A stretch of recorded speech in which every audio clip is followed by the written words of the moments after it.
The boots move first. Heavy. Measured. Leather striking stone in a corridor with no windows. The sound echoes longer than it should, as if the building itself is listening. Somewhere behind those footsteps is a young man who has not yet learned the cost of obedience. Somewhere ahead is a world already arranged to use him. His name is Smedley Butler. He is barely 16 years old when he puts on the uniform. America, at the end of the 19th century, is restless. The frontier has closed. The factories are humming. Money is moving faster than conscience. Overseas, maps are being redrawn in quiet rooms by men who will never smell cordite or hear screams in the dark. War is coming. It always is.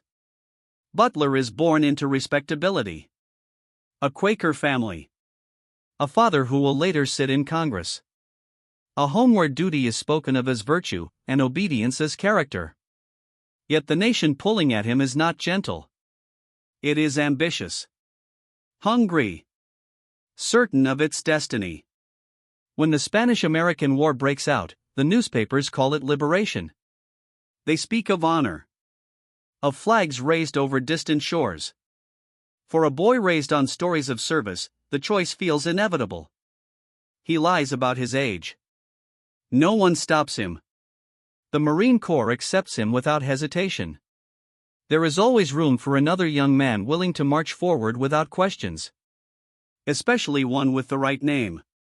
The first lesson comes quickly. It is not about bravery. It is about silence. In the heat of foreign ports and occupied cities, Butler learns what the uniform truly means. Authority backed by rifles. Orders that arrive without explanation. Civilians who look at you with fear, then hatred, then resignation. The line between peace and violence is thin, and it is drawn by whoever holds the gun. Imagine standing in a shadowed street in a country not your own, realizing that your presence alone has turned you into an occupier. The Marines are sent where American interests require stability. That is the word used. Stability. In practice, it means breaking strikes, guarding banks, securing railroads, enforcing debts. The enemies are rarely soldiers. They are farmers. Dock workers. Men with old rifles defending land they will never see again. Butler proves effective. Too effective. He charges forward where others hesitate. He enforces discipline with ruthless efficiency. Promotions come quickly. Medals follow. His superiors see a man who does not flinch. A tool that works. Each commendation tightens the knot. Because every success demands another deployment. Another landing. Another city that must be pacified. Haiti. Nicaragua. China. Places spoken of in Washington only as dots on a map, but felt by those on the ground as endless heat, fear, and confusion. Butler begins to understand something few are willing to say aloud. These wars do not end. They repeat. The names change. The flags change. But the pattern remains. American ships arrive. Marines disembark. Local resistance is crushed. Business resumes. Few people understand how deeply the roots of power can sink until they see whose property is protected first. In the field, Butler enforces order. At night, he listens. He hears the whispers among officers. About sugar interests. About oil. About contracts signed far from the gunfire. He learns that victory is often measured not in lives saved, but in profits secured. Still, he does not rebel. Not yet. Because the system rewards him for not seeing too much. By his early 30s, Smedley Butler is a general in all but name. One of the youngest, most decorated Marines in history. Twice awarded the Medal of Honor. His reputation is carved in stone. Newspapers call him fearless. Relentless. A symbol of American resolve. But inside, something has begun to crack. The violence no longer feels chaotic. It feels organized. Intentional. Designed. The orders are too precise. The targets too consistent. Always the same interests, shielded by the same rifles. Behind every war, there is an untold story of profit and secrecy. Butler is starting to see its outline. But seeing is dangerous. Because a man who understands the machine is faced with a choice. Continue forward, and be consumed by it. Or stop and discover how unforgiving it can be. For now, Butler marches on. He salutes. He commands. He obeys. The boots keep moving down the corridor. But the echo has changed. Somewhere deep inside the general being forged, a question has begun to form. Quiet. Persistent. Unwelcome. And once asked, it will never fully let him go. The wake spreads behind the warship like a scar. White foam cutting through dark water at dawn. The engine hum is steady, mechanical, indifferent. Somewhere below deck, rifles are cleaned in silence. Orders have already been given. No speeches. No explanations. Just a destination, and the certainty that force will be required to reach it. Smedley Butler stands on deck and watches the horizon. He has learned not to ask why they are going. Duty does not require curiosity. By now, Butler is a seasoned officer. His body carries the evidence. Fevers that never fully leave him. Scars that ache in damp air. A fatigue that sleep cannot touch. He has spent more time in occupied territories than at home. The world he knows best is measured in ports, jungles, and makeshift headquarters. Each mission arrives wrapped in familiar language. Protect American lives. Restore order. Safeguard stability. The words sound clean. What follows never is. In Nicaragua, Butler oversees operations meant to suppress unrest. The enemy is poorly armed. Desperate. Loyal to land and leaders Washington barely acknowledges. Marines move through villages with lists already prepared. Names already chosen. Resistance anticipated and crushed before it can form. Order is restored quickly. Too quickly. Imagine standing in a village square after the gunfire ends, realizing that peace has arrived only because there is no one left to oppose it. Butler does not hesitate in the moment. He commands. He enforces. That is his role. The uniform demands it. The men under him depend on certainty, not doubt. Any sign of hesitation would ripple outward, deadly and uncontrolled. So he locks his questions away. But they accumulate. In Haiti, the mission deepens. Roads are built. Patrols expand. A foreign nation is reshaped under Marine supervision. Newspapers back home call it progress. Civilization delivered at gunpoint. Butler watches contracts change hands. He notices which buildings receive protection first. Banks. Customs houses. Infrastructure tied to foreign investment. The priorities are unmistakable, even if no one says them aloud. Few people understand how deeply the roots of power can sink until they see soldiers guarding ledgers instead of lives. At night, Butler writes letters he never sends. He thinks of the men who follow him without complaint. Boys not much older than he was when he first light his way into service. They trust him. They believe the cause is just because he believes it. That trust weighs more than any medal. Because the cost of duty is not paid all at once. It is extracted slowly. In moments of quiet. In the look on a civilian's face when the patrol arrives again. In the knowledge that tomorrow's orders will resemble today's, no matter how much blood was spilled to complete them. Butler's reputation grows. So does his authority. With each promotion, the distance between him and the consequences seems to increase. Decisions are made further up the chain. Responsibility is shared, diluted, obscured. Yet the results remain the same. The machine does not care who turns the gears, only that they keep moving. There are moments when Butler glimpses the outline of the whole. Conversations overheard. Briefings that mention American companies with unusual frequency.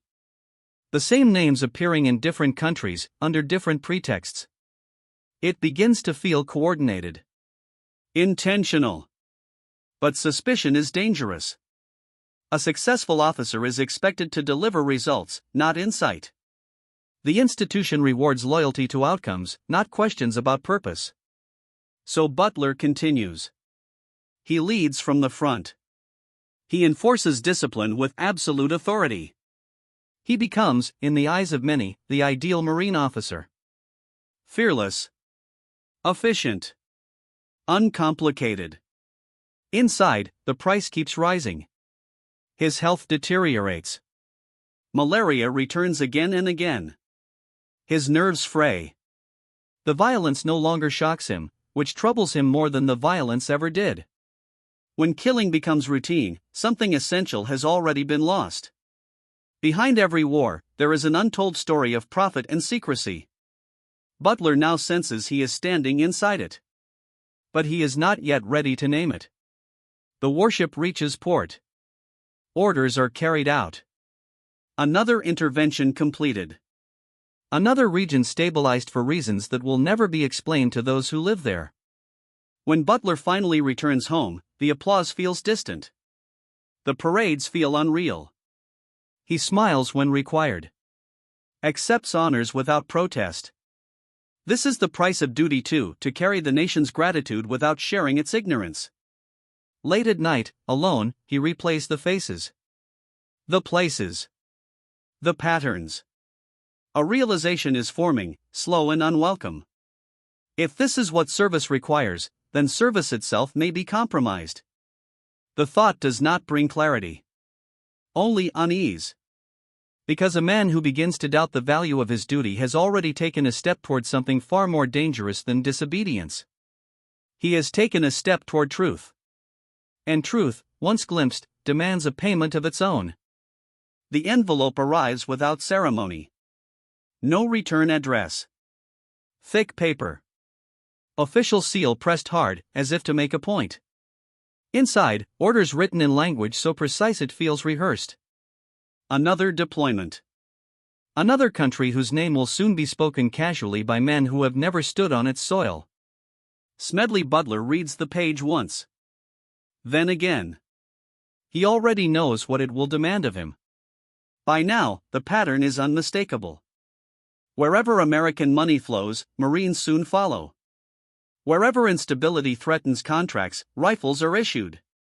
Butler has crossed too many borders not to see it. The footprint left behind is always the same: boot prints in the dirt, foreign flags lowered, local authority bent or broken.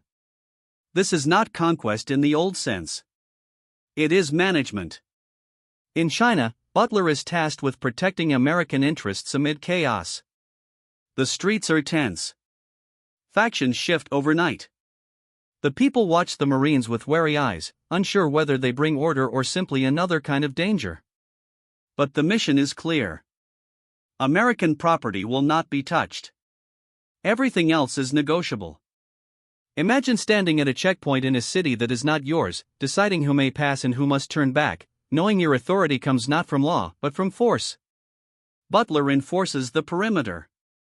He does not ask who benefits most from the calm he imposes. He does not need to. The names are familiar now. Banks. Corporations. Trade houses. The same entities protected in different uniforms, under different skies. Patriotism, he realizes, travels well. It adapts. It justifies. In briefing rooms, maps are spread across tables. Lines drawn. Zones marked secure. The language is clinical. No one speaks of people. Only assets. Only interests. Stability measured in uninterrupted commerce. Few people understand how deeply the roots of power can sink until they see soldiers guarding foreign wealth as if it were their own. Butler's authority grows with each successful operation. His voice carries weight. When he speaks, others listen. Yet the higher he rises, the more distant the true decision-makers become. Orders arrive fully formed. The reasoning never does. The machine prefers obedience without comprehension. In Central America, Butler oversees actions meant to reshape governments quietly. Leaders resistant to American influence find themselves isolated, replaced, forgotten. Elections come and go, but the outcomes are curiously consistent. The Marines remain. The locals understand what is happening long before Butler allows himself to name it. They speak of it in lowered voices.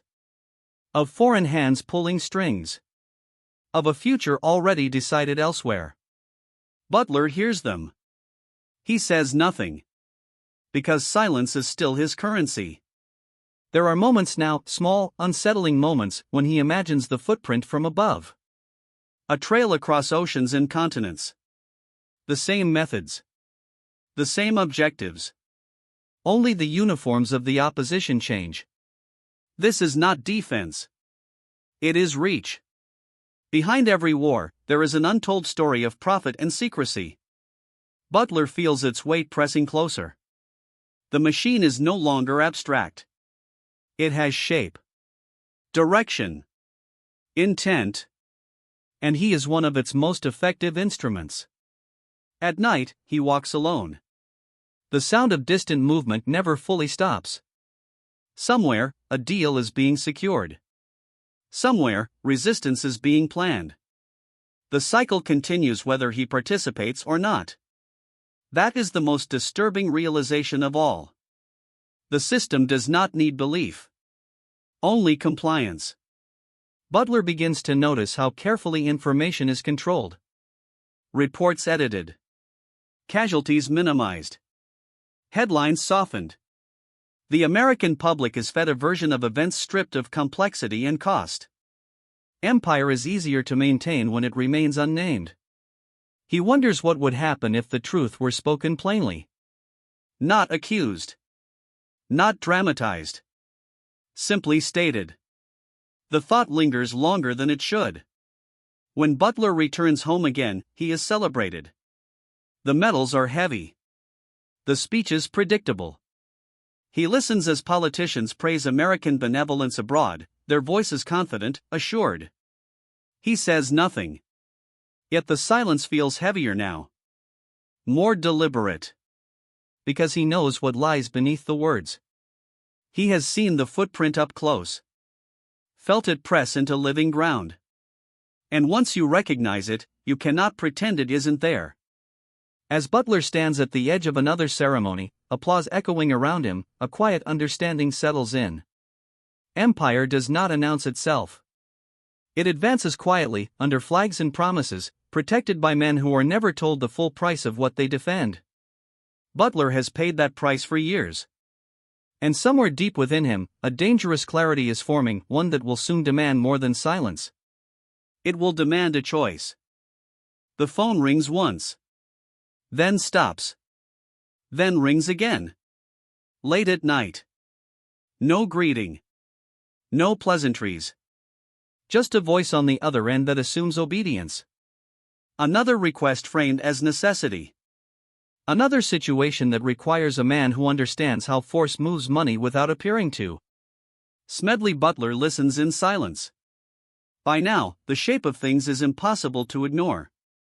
He has watched war up close for decades. Not the kind printed in newspapers. The quiet kind. The kind conducted in contracts, shipping routes, and security concerns. He has seen how violence clears space for commerce. How instability creates opportunity for those prepared to exploit it. The connection is no longer subtle. In occupied territories, Butler notices how quickly businessmen arrive after the Marines. Suits replacing uniforms. Ledgers replacing rifles. The same ships that deliver troops return loaded with resources. Sugar. Minerals. Oil. Profits extracted under the protection of American guns. Imagine standing in a port at dawn, watching cargo loaded in silence, knowing the ground it came from was secured with blood. This is not accidental. Butler begins to understand that his career has unfolded alongside a parallel operation. One rarely mentioned. one that never wears a uniform. While Marines enforce order, corporations harvest the results. Each depends on the other. Neither admits it openly. The machine hums smoothly because it is divided into parts that never speak plainly to one another. In meetings, Butler hears familiar names. Banks financing infrastructure projects immediately after interventions. Companies receiving favorable treatment once stability is restored. He sees how governments fall into debt. How repayment demands compliance. No speeches are required. The terms are enforced quietly. Few people understand how deeply the roots of power can sink until they follow the money instead of the flags. Butler's role becomes clearer with each assignment. He is not just a soldier. He is an enforcer for a system that requires discipline abroad to maintain prosperity at home. His effectiveness makes him valuable. His silence makes him indispensable. And yet, something has shifted. The weight is no longer abstract. It presses on him during inspections, during briefings, during moments of forced calm when the violence pauses just long enough to reflect. He remembers faces. Not enemies. Workers. Farmers. Men who stood in the way of projects they never agreed to. Their resistance labeled as disorder. Their removal justified as progress. Behind every war, there is an untold story of profit and secrecy. Butler now sees the ledger being balanced in real time. The psychological toll is subtle. There is no single breaking point. Only accumulation. A sense that each success is hollow. That each stabilized region hides a deeper instability, one born of resentment and loss. At home, Butler's reputation shields him. He is celebrated as a patriot. A defender of American interests. His medals glitter under lights designed to distract. The applause is loud enough to drown out questions. But inside, those questions have sharpened. Who decides where Marines go? Who benefits when they arrive? Who pays when they leave? The answers are no longer theoretical. Butler notices how rarely those who profit from war risk anything themselves. Their offices are far from gunfire. Their children far from deployment. The danger is outsourced. Sanitized. Converted into balance sheets and dividends. The realization feels dangerous. Because understanding the business of war places a man in an uncomfortable position. He can no longer claim ignorance. He can no longer hide behind orders alone. Yet speaking openly would mean challenging forces far larger than any uniformed hierarchy. Corporations. Politicians. Institutions built to absorb criticism and crush dissent quietly. The cost of truth becomes clear. So Butler begins with restraint. He speaks carefully. Chooses his words. Tests boundaries. He observes reactions when he hints at what he has seen. Some grow quiet. Others deflect. A few smile thinly, as if acknowledging an unspoken rule. Do not say it out loud. Empire functions best when its mechanisms remain unnamed. Late one evening, Butler sits alone with his thoughts. The phone is silent now. But he knows it will ring again. It always does. There is always another operation. Another interest to secure. Another justification prepared. The machine is patient. And it has invested heavily in him. But something has changed irrevocably. Butler no longer sees war as chaos or tragedy alone. He sees it as a system. Efficient. Profitable. Protected. A system that depends on men like him to never connect the dots publicly. As he prepares for whatever comes next, a quiet resolve begins to form. Not yet defiance. Not yet rebellion. Just clarity. And clarity, in a world built on profitable silence, is the most dangerous thing of all. The phone will ring again. When it does, Butler knows he will be listening with different ears. And the machine may finally sense that one of its most reliable instruments is beginning to hesitate. The room is quiet when the letter is opened. No aids. No ceremony. Just a desk, a single lamp, and paper that feels heavier than it should. The words are formal. Polite. They thank him for his service. They outline expectations. They assume continued loyalty. Smedley Butler reads slowly. He already knows what the letter wants. For years, Butler has lived inside the rhythm of command. Orders received. Orders given.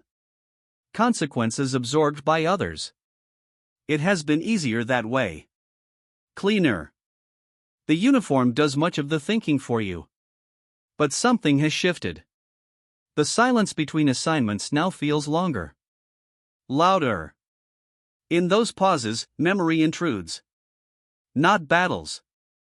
Not victories. Patterns. The same companies. The same ports. The same justifications repeated across decades and continents. Imagine standing alone in a room after the noise has faded, realizing the war never truly ended, it only changed forms. Butler's conscience does not arrive as a sudden revelation. It seeps in. Through repetition. Through exhaustion. Through the growing sense that the machine he serves does not merely use violence, it requires it. He begins to revisit moments he once dismissed. Orders that felt unnecessary. Force applied not to stop chaos, but to impose compliance. Interventions that solved nothing except immediate resistance. The justification always sounded noble. The results never were. Behind every war, there is an untold story of profit and secrecy. Butler has now seen enough chapters to understand the whole book. What troubles him most is not that war exists. It always has. It is that war has been refined. Streamlined. Turned into a dependable instrument of policy and profit. The randomness removed. The moral weight outsourced. The machine does not rage. It calculates. Few people understand how deeply the roots of power can sink until they realize conscience itself has become a liability. Butler begins to speak differently in private. Cautious at first. Testing the air. He describes what he has seen without accusation. Without naming names. The reactions are telling. Awkward pauses. Gentle redirection. Warnings framed as advice. He is reminded of his position. Of his reputation. Of how much he has to lose. The message is clear. Some truths are acceptable only when kept personal. Butler's loyalty has never been questioned before. That is what makes this moment dangerous. A man who has given everything, who has enforced the system flawlessly, now finds himself unsettled by it. The institution does not know how to respond to doubt from within. At night, Butler sits with his thoughts. He thinks of the Marines who trusted him. Of the civilians who suffered because of decisions made far from the battlefield. Of how easily language concealed reality. Stability. Security. American interests. Words that smoothed the edges of violence until it felt administrative. He wonders when he stopped believing them. The conscience, once awakened, is difficult to silence. It asks questions that cannot be answered with rank or medals. It demands coherence. Honesty. And honesty, in this system, is disruptive. Butler begins to sense the invisible boundaries closing around him. He is still respected. Still decorated. But the warmth has cooled. Invitations change. Conversations shorten. He is no longer quite as useful as he once was. Not because he has disobeyed. Because he has noticed. The machine prefers its instruments unaware of the whole. There is a moment, small, almost forgettable, when Butler understands the full cost of what he is contemplating. Speaking openly would not bring reform. Not immediately. It would bring isolation. Ridicule. Quiet erasure. He has seen how dissent is handled. Not crushed dramatically. Simply set aside. Forgotten. The realization does not stop him. It steadies him. A general's conscience is a dangerous thing because it carries credibility. Butler knows that if he speaks, people will listen. Not everyone. Not those in power. But enough. That knowledge settles like a weight. Imagine knowing your next words could dismantle the story you once embodied. The letter on the desk remains unanswered. Outside, the world continues as it always has. Ships move. Deals are made. Orders prepared. Somewhere, another intervention is being justified. But Butler is no longer fully inside it. He has crossed an invisible line from enforcer to witness. And witnesses, once they decide to speak, rarely escape the consequences. The chapter of silence is ending. What comes next will not be written in orders or medals. It will be written in words. And words, unlike bullets, cannot be recalled once released. The hall is dimly lit. Wooden benches. A raised platform. Faces half seen in shadow. The air carries a low murmur that fades as Smedley Butler steps forward. He does not wear his uniform. He does not need to. His reputation arrives before him. This is not a battlefield. It is more dangerous. He pauses before speaking. Long enough for the room to settle. Long enough for the weight of what he is about to do to register in his own chest. Once the words begin, there will be no retreat. Imagine standing at a podium, knowing that every sentence will sever another tie to the life you once lived. Butler speaks plainly. He does not accuse with anger. He recounts with precision. Where he went. What he saw. Who benefited. He describes wars not as chaos, but as operations. Managed. Repeated. Profitable. The audience listens, uncertain at first. This is not how generals speak. Not publicly. Not about their own country. Butler continues. He talks about banks protected by Marines. About industries stabilized by force. About nations reshaped to suit balance sheets drafted elsewhere. He does not raise his voice. He does not dramatize. The restraint makes it worse.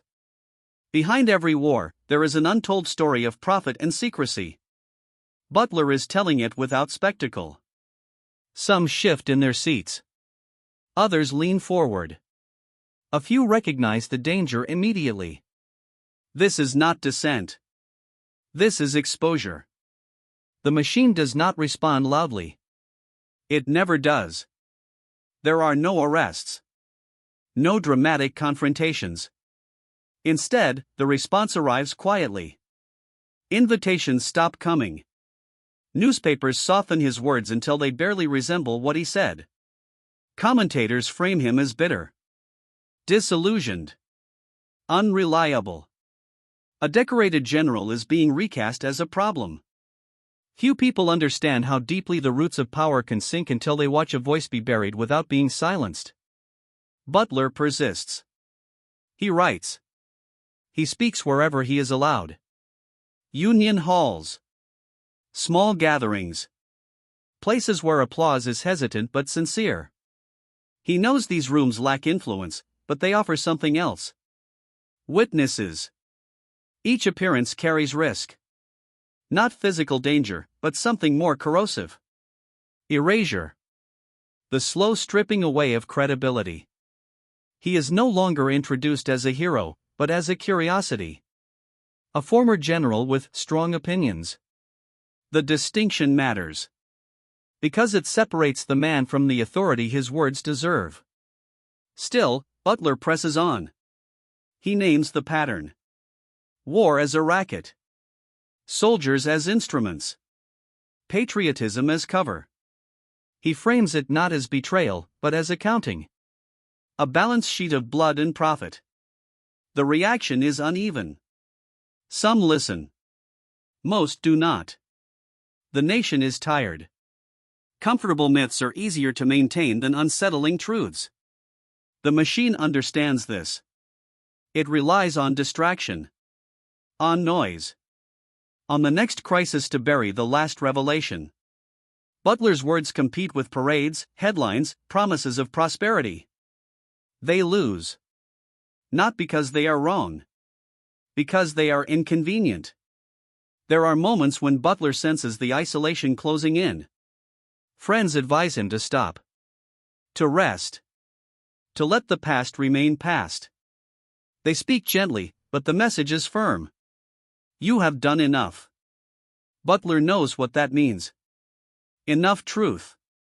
At night, he replays his speeches in his mind. Wonders if he could have said it differently. More carefully. More forcefully. The doubt creeps in, unwelcome and persistent. But the facts do not change. He has seen the machine from the inside. He has named it.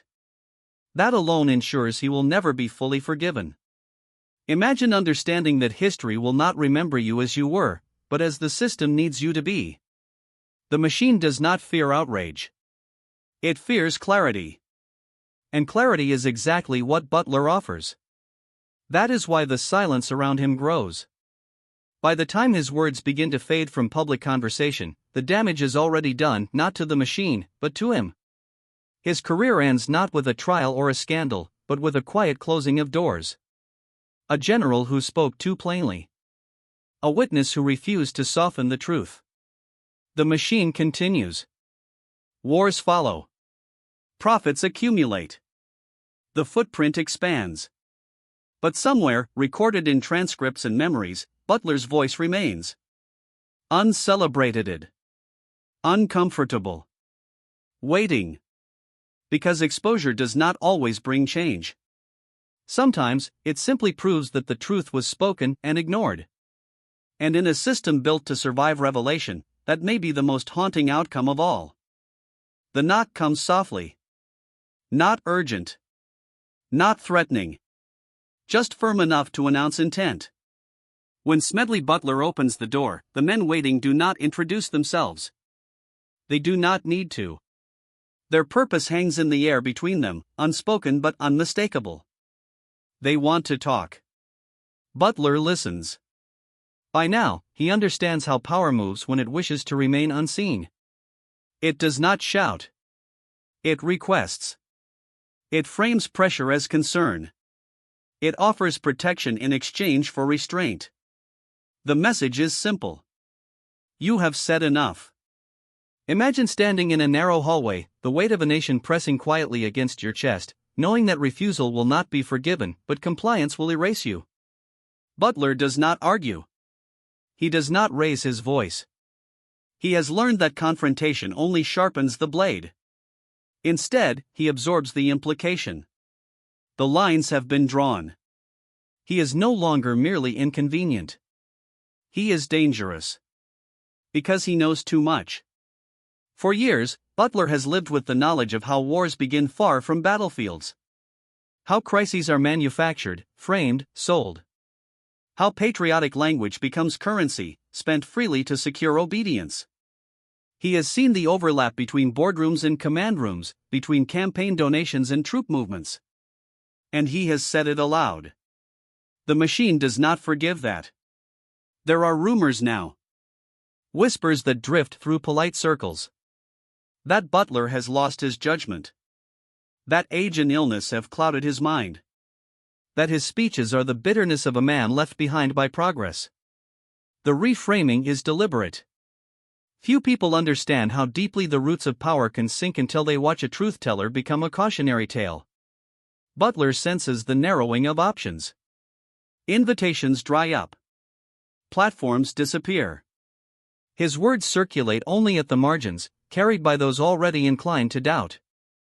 The center holds firm. The machine adjusts. Still, something else happens.